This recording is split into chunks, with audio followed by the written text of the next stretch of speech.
up Mr. Lesnar because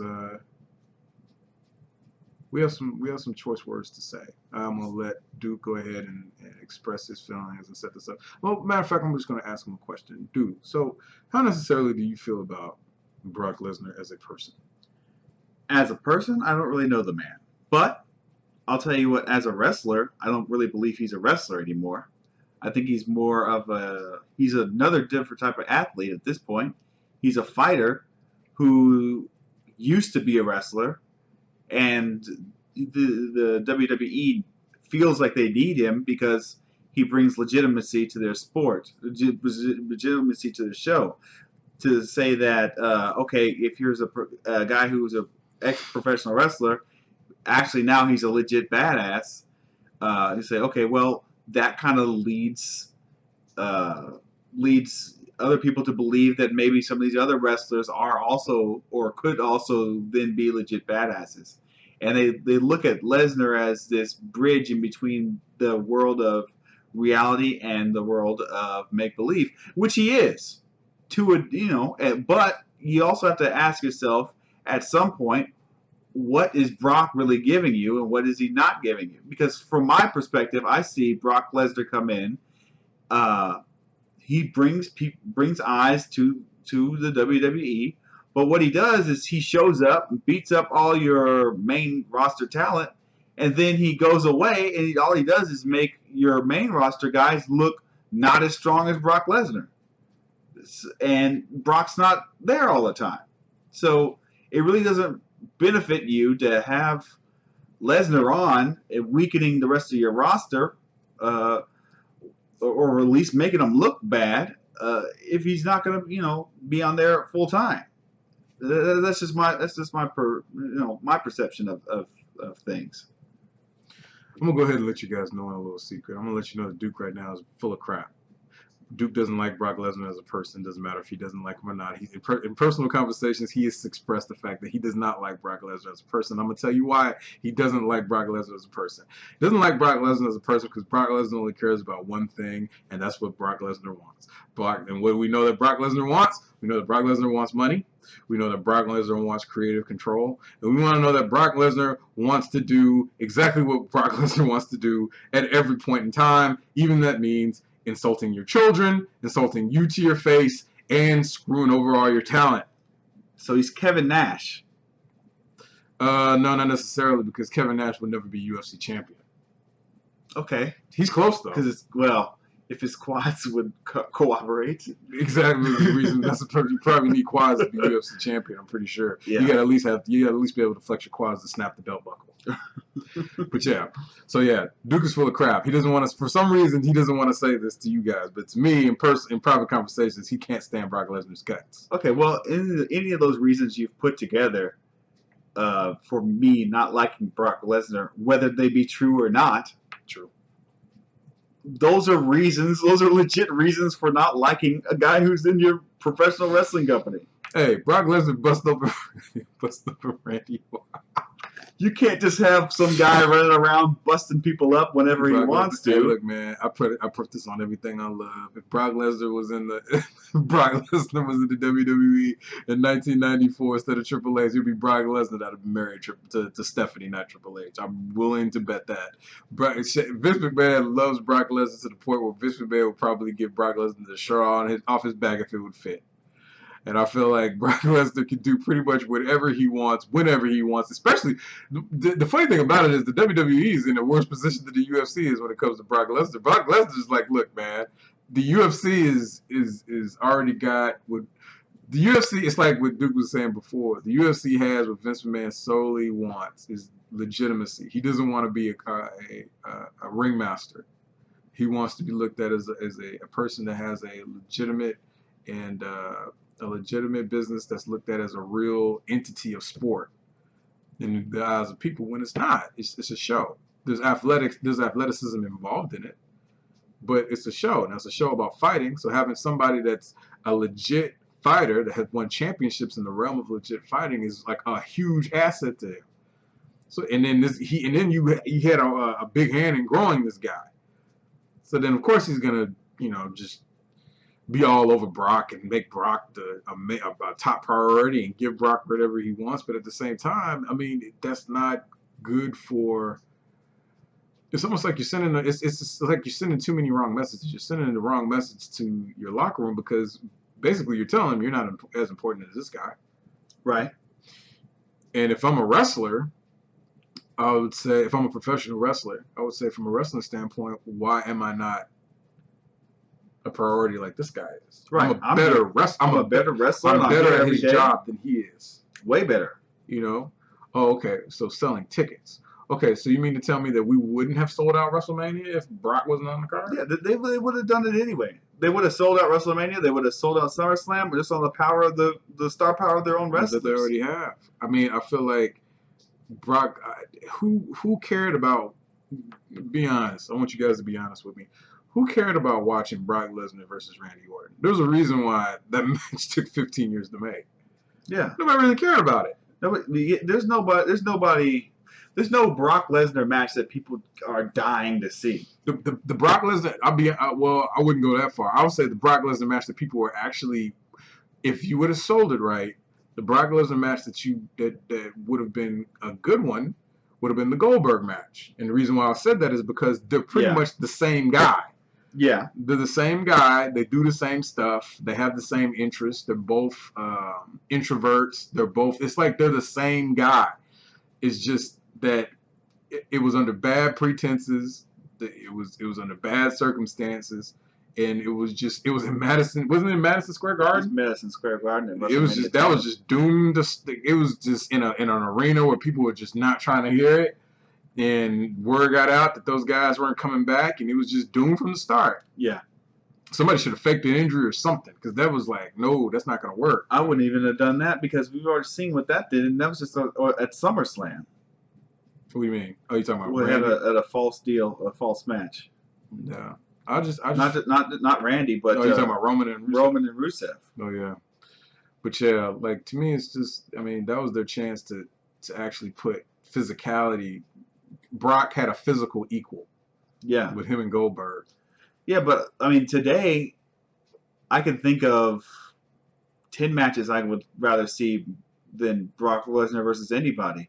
And all of them, revolve around the standard guys who are there every week. You take AJ Styles, Kevin Owens, Seth Rollins, and Cesaro, and there's a couple others. You just mix those guys up in any other combination. I would love to see those guys fight before I saw Brock Lesnar.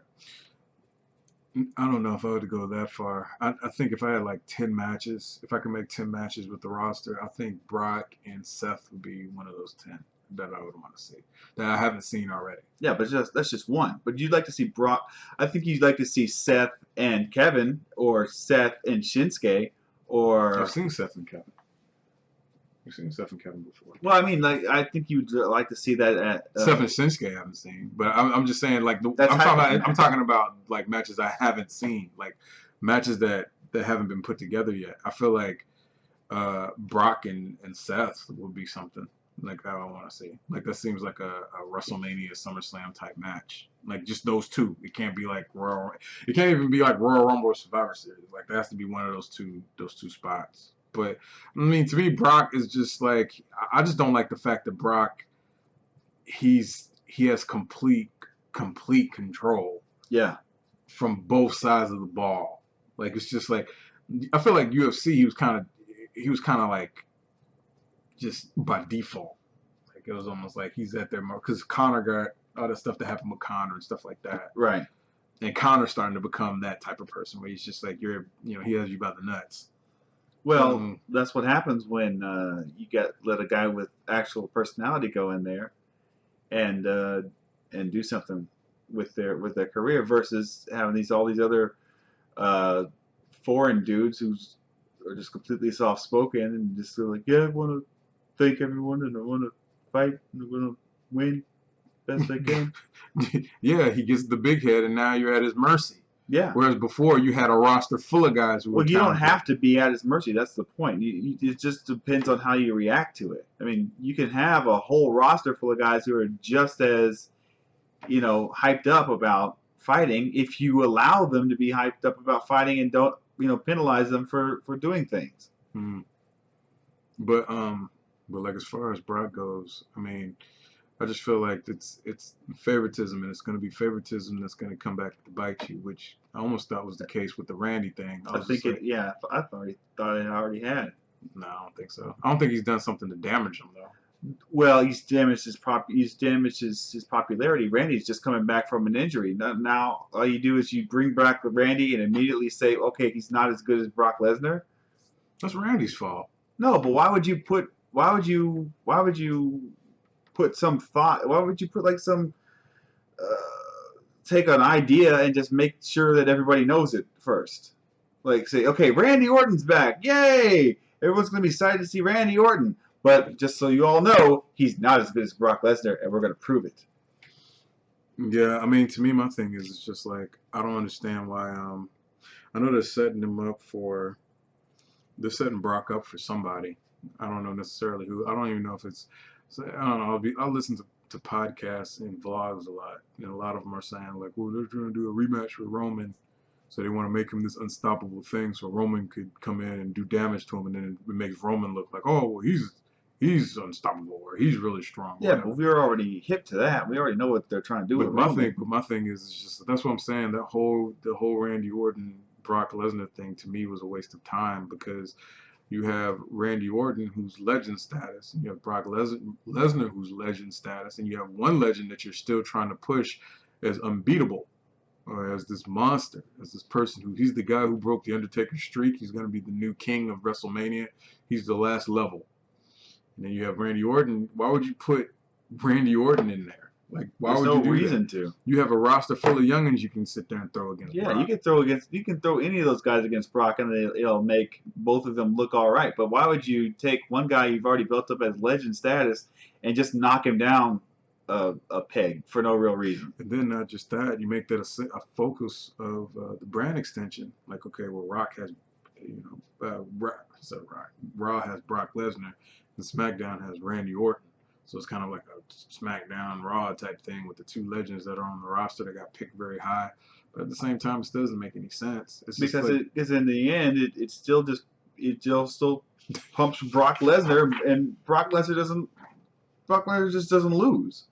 Like, and he doesn't lose, and also he's not on Raw, even though they drafted him to Raw. I mean, yeah. Like, I feel like it's just a situation to where there's no real winner. It's almost like, well, the winner's Brock, but I mean, it's because it doesn't do anything for Randy. Like, it didn't, like how we did we tried to rebook that match, and at least to make Randy look somewhat credible. Like, if Randy could have got up from being cut open, if Brock could have cut Randy to the point where he could still, wrestle or stuff like that, he didn't even have to touch Brock. He could have just got up and was just like, yeah, you cut me off, let me at him. It's almost like one of those things to where, the feud is going to continue later or whatever. That would have gave Randy, you wouldn't have killed Randy. Yeah, they giving them an out. But the thing is, the fans don't really even care, because Randy was back on SmackDown the next night, and then they did the thing with Bray Wyatt, and people reacted positively to it. Of course, but that's just what the marks do. So, to me, I feel like it's take it or leave it type stuff, and I feel like the fans have already kind of forgotten the Brock thing already. No, the Brock thing is still going to keep on going on and on. They're setting up ultimately to put Shane versus Brock at some point. I don't think so. Yeah, why would they have F5 Shane? Why would can't be that? To me, why would Stephanie be on there going like, oh, this is not over between you and me and Brock Lesnar and all of those? They're setting them up for the next thing. But what is Stephanie going to do? Is Stephanie taking Brock's side?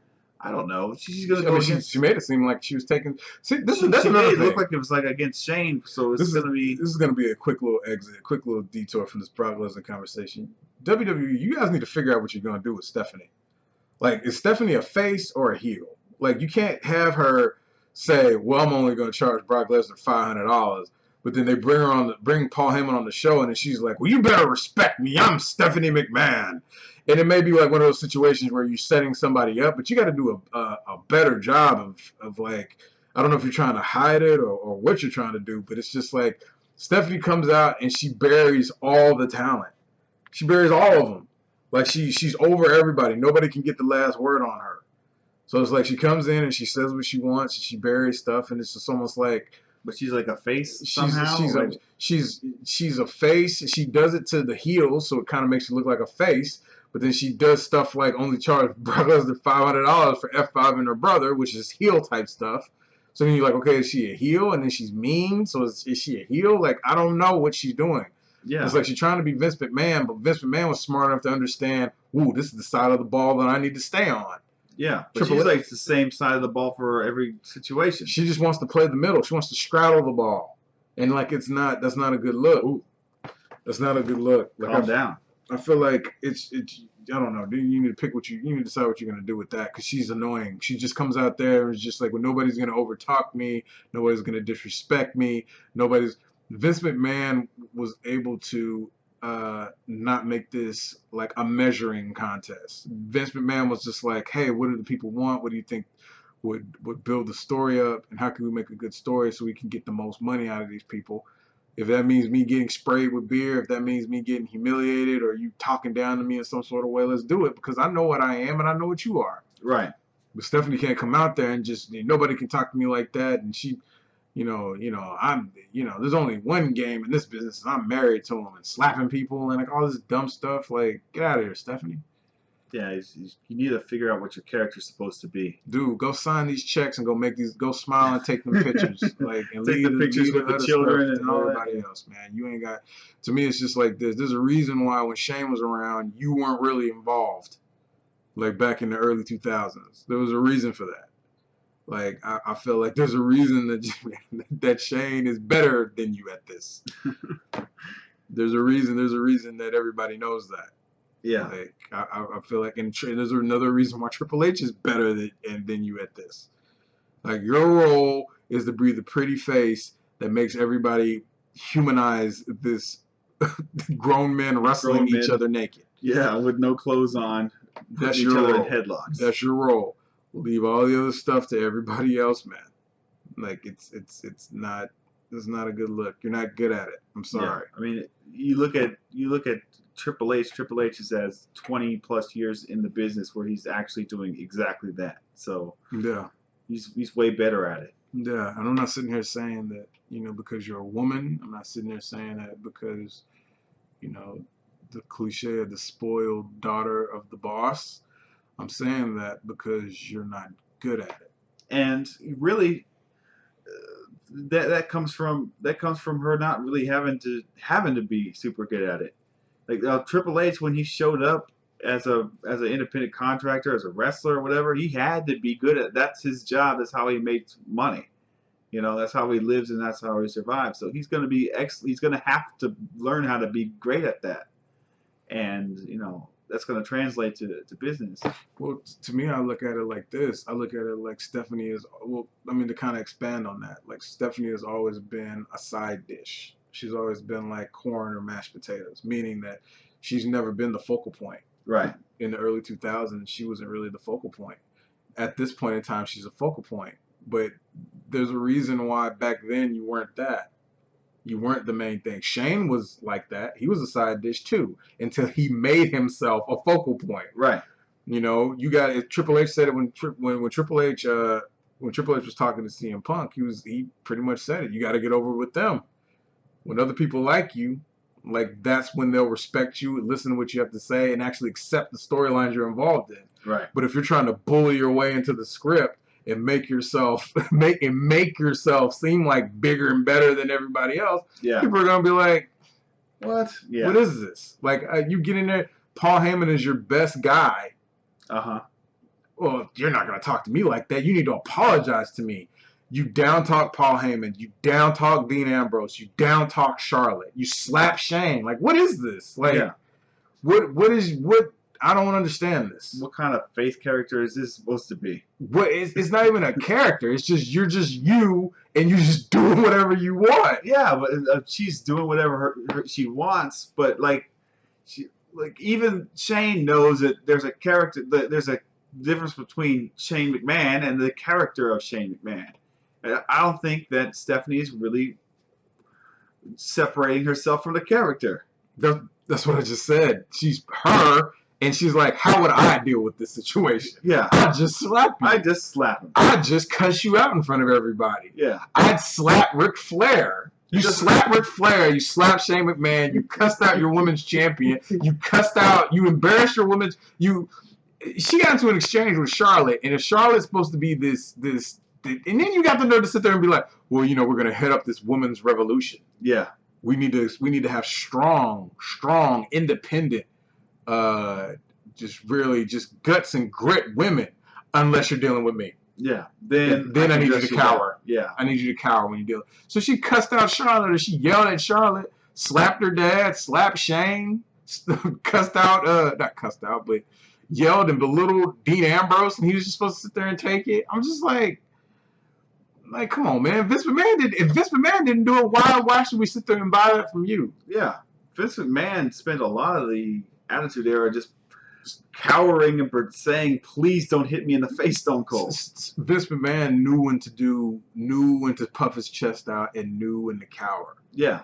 Like, it's a show, Stephanie. They're not insulting you for real. Yeah, it's not real. This isn't real. They're very clear that they get their income from you. Yeah. That their houses are bought by you. They're very clear on that fact. Yeah. So it's just like they're not doing it for real, Stephanie. They do it behind your back, but they don't do it. They're not going to do it to your face. Right. So it's just like, calm down, man. Like, you don't have to well, you're going to respect me. Dude, respect is earned.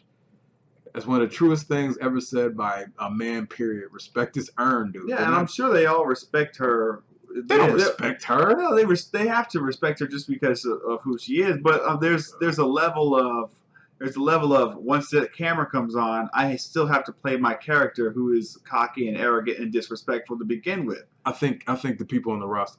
I'm not saying I'm not going to speak for all of them, and I don't know. I don't know any of the wrestlers. I haven't picked their brain or nothing like that. But to me, people like that who have personalities like that are respected. People like that are tolerated because they're giving you something.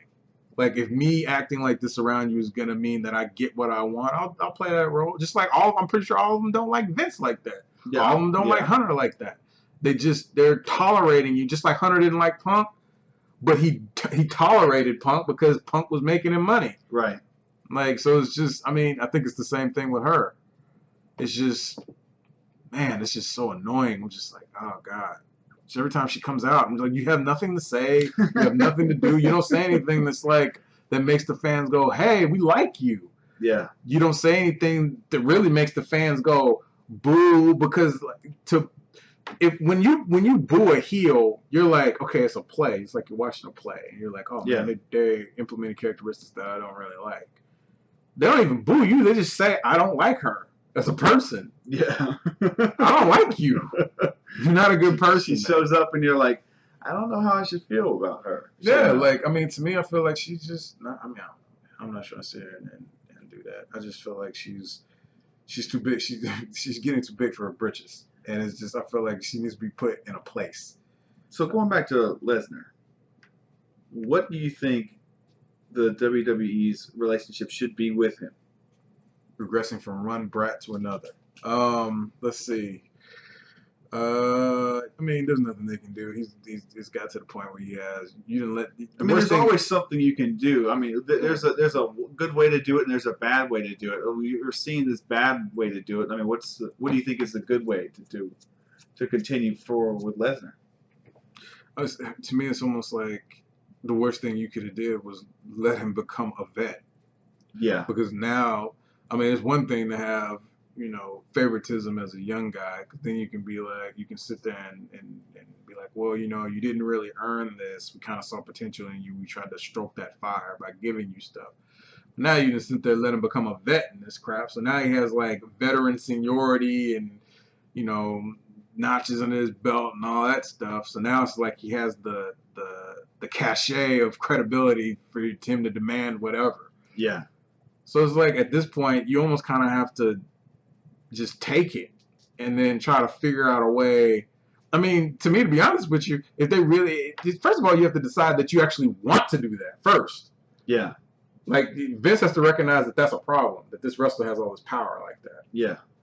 And if he doesn't recognize that, then I mean, there's nothing I can really do for him. But if he did recognize that and he wanted to get out of it, when that steroid thing hit, that was his opportunity. Yeah, he could have just said to that. knock him. Yeah, he Yeah. could have just been like, "Oh man, you dirtying up the game. We can't have you around like that. Yeah. All that crap you was getting is taken away. You shouldn't have got caught." Yeah. That was his opportunity. But the fact that he didn't do anything and the fact that he still promoted him the way he did makes you understand that Vince don't care about none of that. Yeah. Brock is making him way too much money. Yeah. So whatever little, if he wants to bust Randy wide open, screw Randy. He doesn't make him and his pops and his granddad. And his granddad. Screw him and his own family. The whole Brock Lesnar's family. making me way too much money for me to care. Vince McMahon doesn't care about them dudes, man. He doesn't. He does not care about them whatsoever. They sit there, oh, Vince is like my dad. Yeah, your dad that left you. Your dad that left you, man. Your dad that felt that it was better for him to go have fun than raise you. Right. Yeah. Good old Vinnie Mac.